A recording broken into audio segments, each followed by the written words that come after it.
E durante o evento de abertura da APAS Show, nesta segunda-feira em São Paulo, o presidente Jair Bolsonaro criticou outras gestões e costumes da velha política, voltou a defender a liberdade e deu resposta a Lula. Em seu discurso, o chefe do executivo falou sobre o loteamento de cargos e ministérios em governos anteriores e criticou a medida, além de revelar que foi procurado por um parlamentar para dar sequência nesse modelo. A intenção no passado, quando se escolhia ministro, era para acalmar partidos e ganhar voto. E outras coisas mais. Vocês lembram há poucos anos, manchete de jornais, tal partido ganha um ministério, o outro partido perde um ministério. Eu lembro eu estou falando isso para vocês entenderem um pouco de política.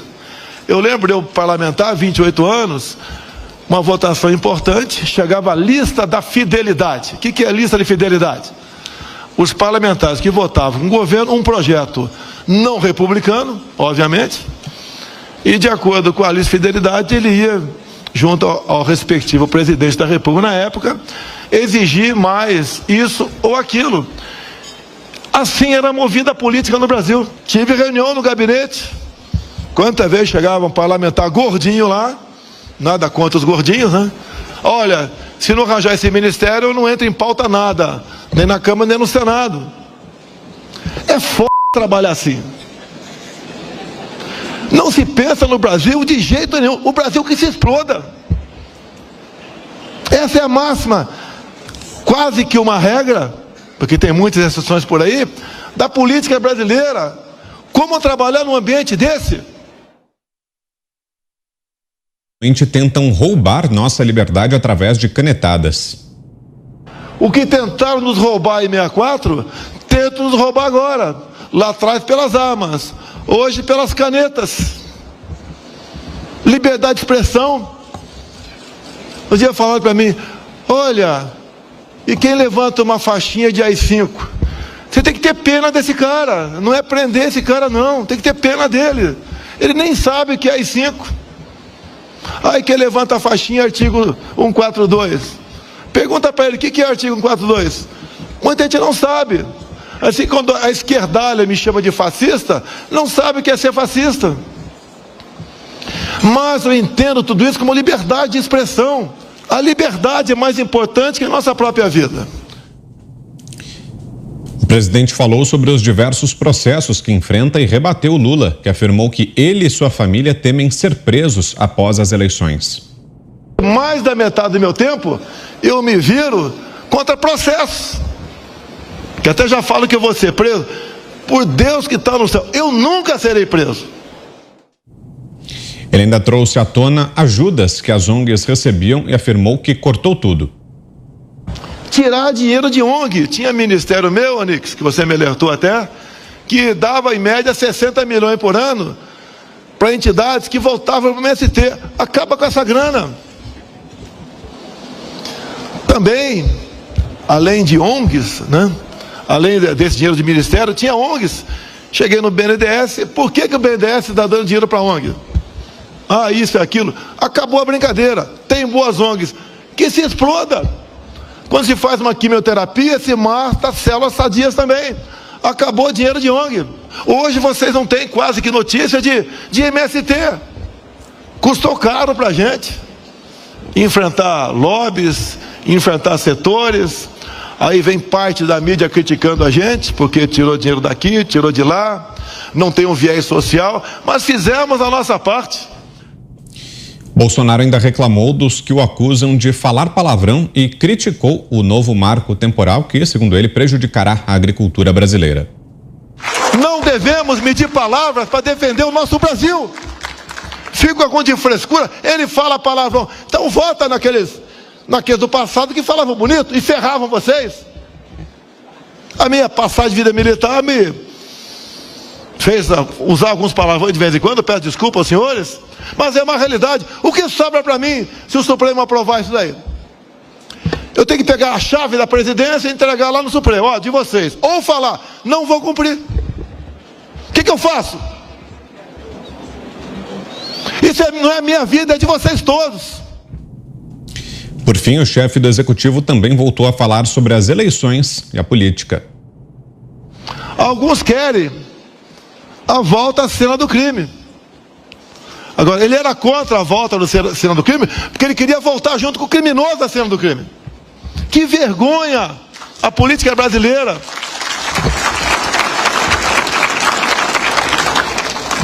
Que vergonha, meu Deus do céu! Tem certas coisas que não dá para juntar, não dá para entender. Eu vejo hoje na mídia aqui que o nosso querido Jacques Wagner já está entrando em contato com embaixadores sobre a posse do Lula. Quem está dando essa certeza para ele? Eu acho que não é o nosso inexpugnável TSE. Quem está dando essa certeza para ele? Quem eles querem enganar? Ou tem a certeza já absoluta no tocante a isso? A alma da democracia é o voto. Foi uma fala diretamente aos empresários brasileiros, né? Eu aprendi aqui, havia uma lenda de que o empresário vinha a Brasília pedir dinheiro, pedir redução de impostos e pedir vantagens. E aí, no trabalho aqui, eu aprendi que o principal ponto para o empresário se chama segurança jurídica. Segurança jurídica, sem isso não há como empreender. E, por outro lado, o segundo ponto é horizonte, ou seja, o que vai acontecer, pelo menos nos próximos anos. Este é o trunfo, esta é a principal peça e reivindicação dos empresários. Não é palavra bonita. Estão criticando aqui em Brasília esta fala do presidente, dizendo que ele falou muitos palavrões e que não foi no cerne do problema. Este é o cerne do problema. O Brasil estava mal administrado porque estava dividido entre setores que, como disse o presidente, que o Estado, que a União se explodam. Eles estavam preocupados com os orçamentos próprios. E isto, evidentemente, não é a reivindicação da classe empresarial brasileira. A classe empresarial quer segurança jurídica e horizonte para trabalhar. É isso que eles querem, e não palavras bonitas. Sobre a prisão do presidente Jair Bolsonaro, a mesma tentativa. Lula não tem nenhum processo. O presidente Jair Bolsonaro tem 7 inquéritos aqui, no Supremo e um no Tribunal Superior Eleitoral. Estão armando, estão cercando, estão fazendo um cerco. E eu não me canso de repetir que eu não aceito essa história de inquérito contra um presidente da República no exercício do poder. A Constituição diz que para processar o presidente da República pode, mas tem que pedir autorização ao Congresso Nacional. Por que o Congresso não defende as suas competências? E brada, alto lá, para abrir inquérito contra um presidente da República, é preciso autorização do Congresso Nacional.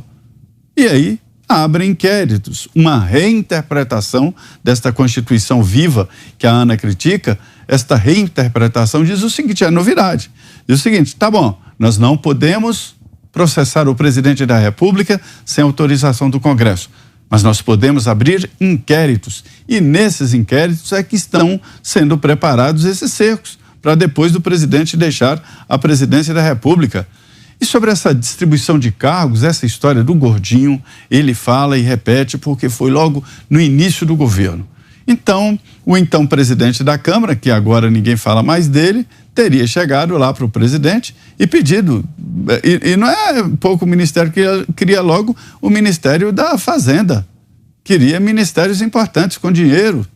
E aí o presidente falou, tá bom, eu aceito, mas desde que você me apresente um candidato que tenha condições, um candidato que tenha o preparo de Paulo Guedes, um candidato que apresente aqui, que aí eu troco e nomeio o seu candidato. Dizendo ali que, na verdade, o critério não era político, e sim qualidade dos ministros que moram aqui na esplanada dos ministérios. Sobre as eleições, não estão definidas coisa nenhuma. Há uma polarização, isso aí é claro, há uma polarização. E o povo será chamado para decidir, né, em outubro, se querem o Brasil do presidente Jair Bolsonaro ou o Brasil do ex-presidente Lula. Aí vem o que será o presidente do TSE confirmando de que o eleito pelas urnas eletrônicas será empossado, será diplomado e empossado. Ele tinha que dizer, se ele fala isso, é porque alguma coisa ameaça. Tinha a obrigação de dizer onde está essa ameaça, quem são os que estão ameaçando as eleições, porque por enquanto no horizonte não tem. Olha, o Jair Bolsonaro, falando que tem pena de quem pede AI-5, isso joga numa crise de depressão todos os libertários de boutique. Eles caem numa depressão assim da qual é muito difícil sair. São pessoas, né, que eu não sei porquê, algumas eu até admirava e respeitava, mas que caíram nessa tara, né? Caíram nesse fetiche. O bolsonarismo, a vida dessas figuras virou isso, né? Essa fixação. Inclusive nós aqui nos Pingos, né, tentando discutir a agenda do país, discutimos a agenda do país em vários aspectos e tal, e fica essas almas penadas, essas cascas de feridas, porque o Bolsonaro... Eu digo, o Bolsonaro é um problema de vocês, é uma fixação de vocês. Pois bem, essas figuras, né, sempre ali com uma embalagem bonitinha, né, usando para o mal todo o aparato cultural, intelectual que a sociedade lhes deu, ela passa 3 anos e meio fustigando o Jair Bolsonaro, que é o presidente da República. Fustigando, tentando fazer explodir a caricatura do autoritário. Eu não tenho nada com isso. Eu não sabia se viria ou não uma propensão autoritária do Jair Bolsonaro. Eu não sabia se viria ou não uma agenda liberal do Jair Bolsonaro. Eu não vou ficar lendo livros e jornais velhos, eu vou ficar vendo o que a história me mostra hoje. E não veio, queridos companheiros, isso não veio. E hoje o presidente Bolsonaro, com 3 anos e meio de governo, dizer que tem pena de quem fala de AI-5, ele tem credencial para isso, porque ele passou 3 anos e meio defendendo e praticando a liberdade. Defendendo e praticando o livre exercício da expressão, do empreendimento, da circulação e fincando os princípios contra esses todos libertários de boutique que defenderam as práticas mais horrendas. Eu não vou parar de falar isso nunca. Alguns acham que que o assunto da pandemia morreu. Morreu nada. Morreu nada. Tem muita dívida para ser paga aí. Humana, institucional, financeira, né? Tem um legado complicado.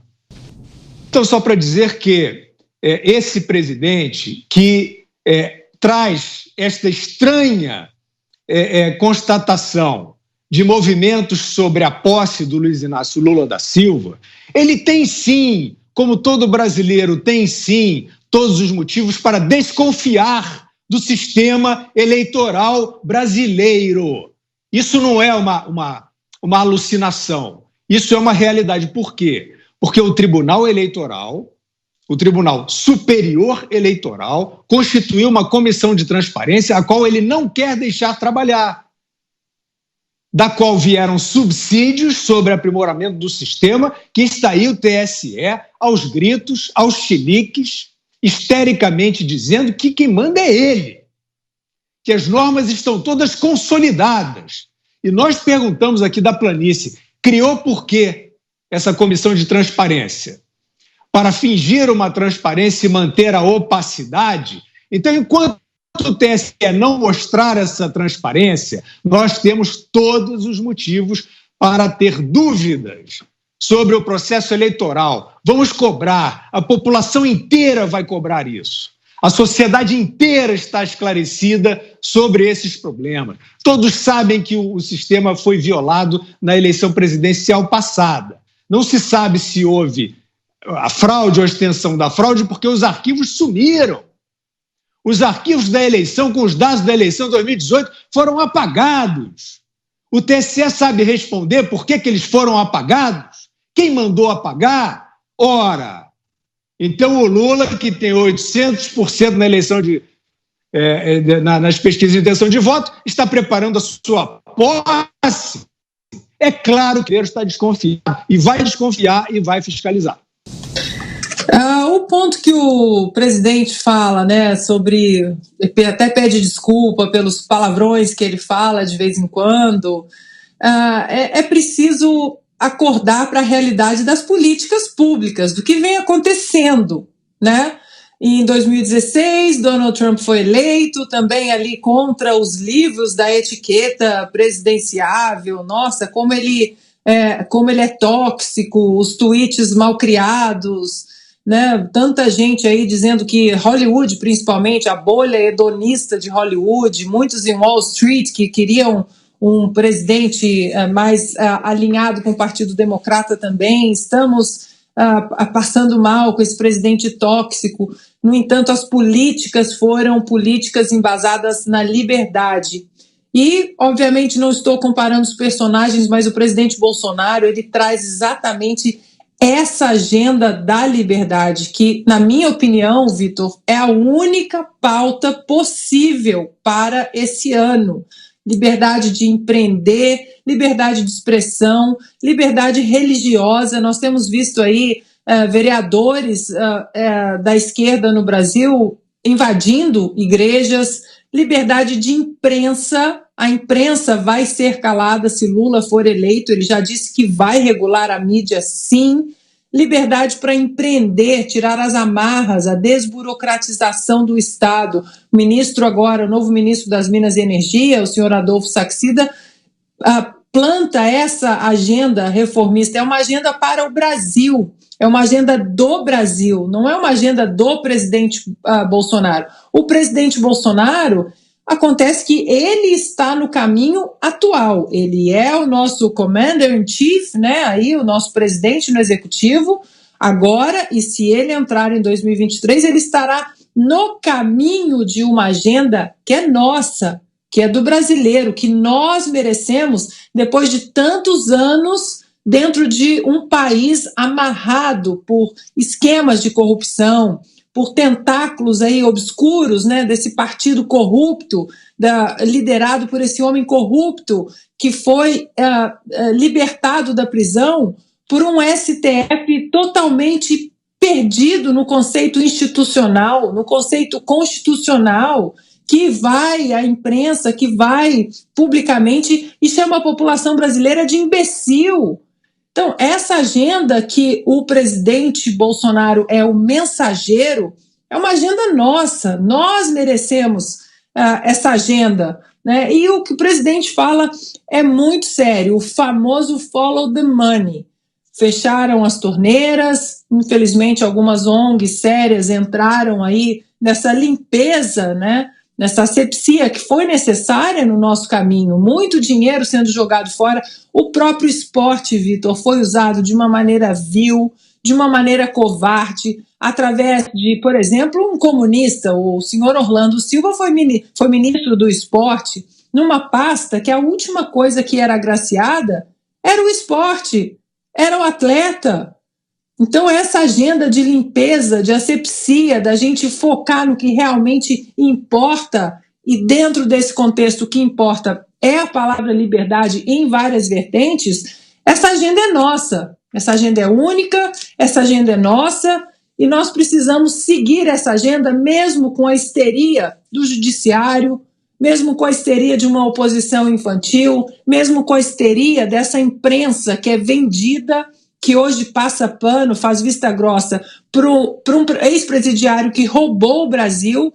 O Paulo Figueiredo acabou de ler aí o ranking dos países que têm maior liberdade econômica. Nós estamos lá embaixo, no fim do poço.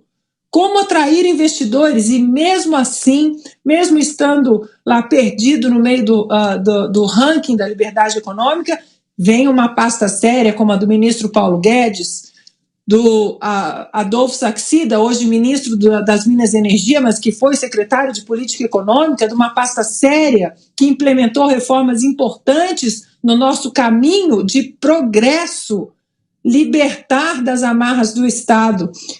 Obviamente, o presidente é o mensageiro de uma agenda que pertence a nós, ao povo, ao pagador de impostos. E nós queremos cortes, sim, seja no ICMS, seja numa reforma tributária e seja também em ONGs, organizações não governamentais.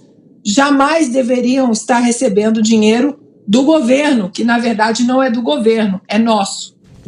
Eu chamo a atenção para essa capacidade única que o Bolsonaro tem de se comunicar com os eleitores, e eu gosto dessa forma. Não só a questão do palavrão, quem fala direto com o povo, as pessoas falam palavrão mesmo, e isso acontece, é muito comum mesmo na caserna.